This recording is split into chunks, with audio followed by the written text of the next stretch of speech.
DM साहब तो कुछ बोलिए ना रहता, कंट्रोवर्सी कहाँ है। डीएम साहब कुछ बोले तब हम जानेंगे कि कंट्रोवर्सी। एक आवेदन उनको नहीं लेना था, इसलिए हम चाहते हैं कि 1 लाख आवेदन हम लेके पहुंचे।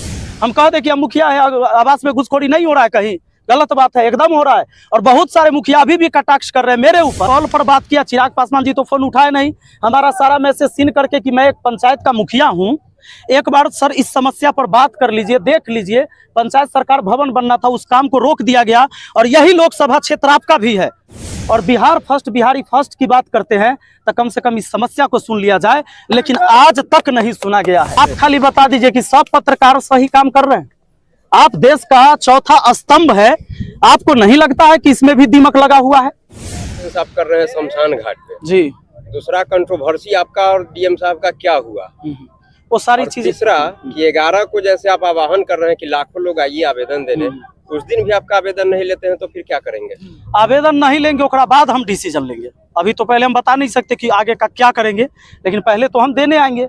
अगर वो नहीं लेते हैं तो फिर अगला कदम हमारा जो होगा सो हम बता देंगे आप लोग को। और एक नहीं, उस सब में हम बताएंगे सर, 11 के बाद बताएंगे।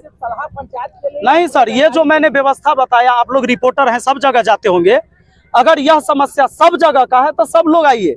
अगर आपको लगता है कि सिर्फ सलाह पंचायत का है तो सिर्फ मुझे आना चाहिए, मैं आऊंगा। कहीं ना कहीं नहीं लगता कि सर देर हो गई बहुत, 2-2.5 साल का समय बीत गया? हाँ बिल्कुल सर, बिल्कुल देर तो हुई है। डीएम साहब से हमारी पहली ही मुलाकात थी, अभी तक तो ब्लॉक के लेवल से सब काम हो जा रहा था, या बहुत सारा काम लटकता भी था, लेकिन बाबू भैया करना पड़ता था। लेकिन मुझे लगता है कि ये करने से समाधान नहीं है, लड़ाई मुझे अपने हिस्से की लड़नी होगी, इसलिए हम आज खड़ा हैं। मुखिया है, आप भ्रष्टाचार की बात करते हैं, क्या भ्रष्टाचार है? बिल्कुल है ना, कैसे है। हम कह दें कि हम मुखिया है, आवास में घुसखोरी नहीं हो रहा है, कहीं गलत बात है, एकदम हो रहा है। और बहुत सारे मुखिया अभी भी कटाक्ष कर रहे हैं मेरे ऊपर। मैंने ग्रुप में मैसेज देखे हैं कईयों के कि अगर मुखिया संघ के ग्रुप में नहीं है तो हम लोग को समर्थन नहीं दे। अरे मत दीजिए, हम तो कहबे नहीं किए हैं। जो ईमानदार हैं, जो व्यक्ति चाहते हैं कि समस्या ये है और उनको दिखता है तो वो समाधान करे अपने अपने पंचायत का, और नहीं दिखता है तो कोई बात नहीं है। जैसे सिस्टम चलते आ रहा है वैसे चलते रहेगा, लड़ने वाला लड़ते रहेगा। सर आपका एक वीडियो आया था, सभी मुखिया को आना चाहिए। सर ये तो अपने दिल से सबको पूछना चाहिए, किसे नहीं आना चाहिए? मीडिया को नहीं आना चाहिए, एक आम आदमी को नहीं आना चाहिए, कि एक प्रतिनिधि को नहीं आना चाहिए? अपने दिल से पूछे तो लगेगा कि सेशन के दौरान कंट्रोवर्सी क्या हो गई। ये क्या है मतलब? जैसे आपके और डीएम साहब के, डीएम साहब तो कुछ बोलिए ना रहता, कंट्रोवर्सी कहाँ है। डीएम साहब कुछ बोले तब हम जानेंगे कि कंट्रोवर्सी। तुम तरह किए ये सब। हाँ, जैसे हम वहाँ गए तो जैसे ही अंदर गए तो वैसे ही पूछते हैं, जबकि आप जानते हैं कि एक पर्चा लिखा के जाता है डीएम ऑफिस में, जहाँ सर बैठे रहते हैं। तो एक पर्चा जाता है, उसमें लिखना होता है कि आप कौन है और किस लिए आए हैं, नाम लिखाता है, हमने लिख के दिया। जब अंदर गए तो वैसे ही कहते हैं कि तुम कौन है? तो हमने बताया कि भाई मैं मुखिया हूँ, विपिन कुमार राय, सलाह पंचायत का। हाँ तो क्या बात है? तो मैंने बताया कि सर हमको पंचायत सरकार भवन के निर्माण के बारे में बात करना है आपसे। तो वो कहते हैं अरे तुम मुखिया है कि तुम्हारी माँ मुखिया है?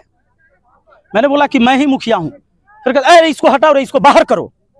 उन्होंने पूरे बात करते समय मैंने उनको बोला कि सर हम एक आवेदन भी लेके आए हैं, अगर आप मेरी बात नहीं सुनना चाहते तो आवेदन ले लीजिए, किसी टाइम पढ़ लीजिएगा। फिर वो कहते हैं कि यार नहीं लेंगे आवेदन, इसको बाहर करो। लेकिन ये सच बात है कि एक भी जो पुलिस के जवान वहां खड़े थे, उनके अंगरक्षक, मुझे किसी ने टच नहीं किया, ना ही जबरदस्ती मुझे बाहर निकाला, लेकिन उन्होंने आवेदन लेने से मना कर दिया। वो अगर डस्टबिन में भी फेंक देते मेरे जाने के बाद तो मुझे यह संतोष होता कि कम से कम लिया तो गया था, लेकिन उन्होंने आवेदन लेने से मना कर दिया।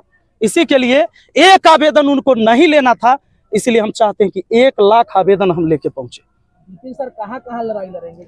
विपिन सर कहीं लड़ाई नहीं लड़ेंगे। विपिन सर जहां हैं, जहां तक इनकी आवाज पहुंच सकती है, और इस आवाज से जितना सही हो सकता है बस इतने हो सकता है। हम कोई भगत सिंह और चंद्रशेखर पैदा नहीं हुए हैं। सर कहीं ना कहीं ऐसा आपने वीडियो में बताया था कि जो हाजीपुर के स्थानीय सांसद चिराग पासवान को लेकर के भी आपने जी बिल्कुल, मेरे पास पूरा साक्ष्य है, सबूत है। मैंने चैटिंग में बात किया है, कॉल पर बात किया, चिराग पासवान जी तो फोन उठाए नहीं, हमारा सारा मैसेज सीन करके कि मैं एक पंचायत का मुखिया हूँ, एक बार सर इस समस्या पर बात कर लीजिए, देख लीजिए। पंचायत सरकार भवन बनना था, उस काम को रोक दिया गया। और यही लोकसभा क्षेत्र आपका भी है, और बिहार फर्स्ट, बिहारी फर्स्ट की बात करते हैं तो कम से कम इस समस्या को सुन लिया जाए, लेकिन आज तक नहीं सुना गया है। क्या लगता है चिराग पासवान क्यों इस बात को इग्नोर कर रहे हैं?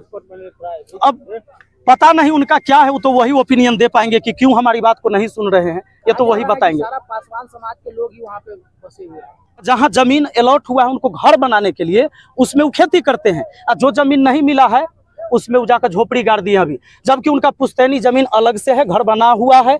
जो मेन रोड है आपको सलाह चौक से महनार जाने वाली सड़क पे, और ये चौर की जमीन हड़पा गया है, और बस कुछ लोग के द्वारा, सभी पासवान नहीं, लगभग इसमें 8-10 ही घर के लोग हैं, बाकी सब चाहते कि ये विकास का काम हो। और कहीं जगह है पंचायत। खान सर का एक वीडियो आया था जिसके अंदर वो आपकी तारीफ कर रहे थे, आपकी लड़ाई को लड़ने की बात कर रहे थे, तो आने वाले दिनों में देखा जा सकता है कि खान सर आपके साथ हैं?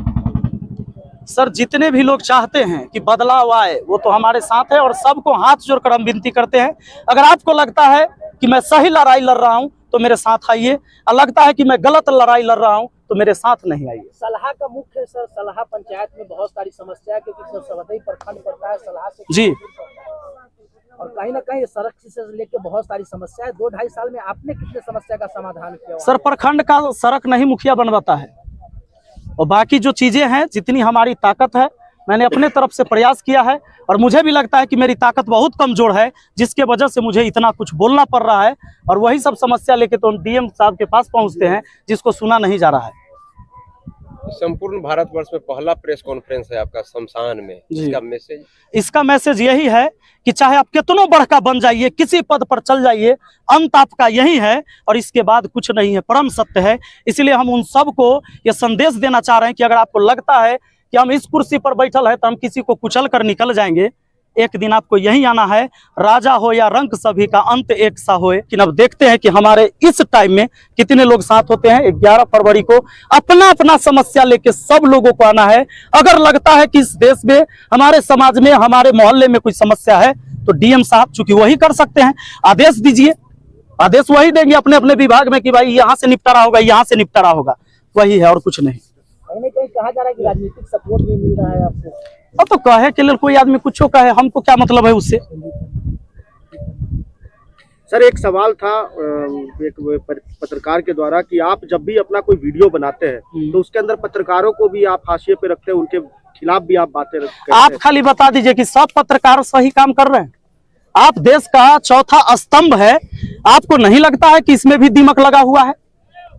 आप ही लोग बता दीजिए। तो आप लोग सर वीडियो बनाते उसमें नाम काहे नहीं डालते? जब पत्रकार का नाम लेते सारा हो जाता है, कुछ ऐसा नाम जिसको लगता है कि ये गलत काम। ये आप लोग को भी, कम से कम आप पत्रकार हैं, आप ही नाम ले लीजिए। आप लोग अपने लिए कब आवाज उठाइएगा? अगर देश को बदलना चाहते हैं, हम अपने हिस्से की लड़ाई लड़ रहे हैं, तो पत्रकार लोग अपने हिस्से की लड़ाई कब लड़ेंगे? आप ही बताइए कि 159वां 160वां रैंक कहला रहता है आप लोग का। आप कब अपने लिए आवाज उठाइएगा? अपने लिए भी तो न्याय मांगिए।